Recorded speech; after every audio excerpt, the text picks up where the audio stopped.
很多伙伴家里没有烤箱，那今天用平底锅做一个非常好吃可以拉丝的芝士焗玉米。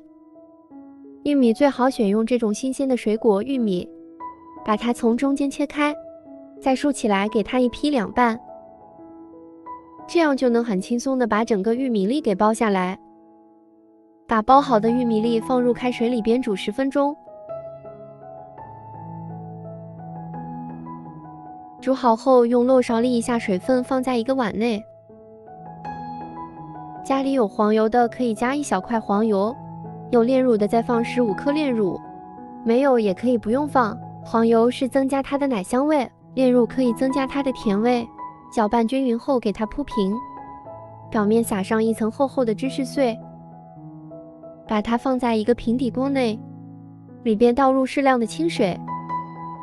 平底锅开小火，盖上一个盖子，焖煮大概5分钟左右。如果家里有烤箱，尽量用烤箱，没有再选择平底锅。我们看一下，它可以拉出长长的丝，而且味道也很赞哦。烤箱做出来的会更香一些，但是平底锅做出来的也挺好吃的。有时间你们也试试吧。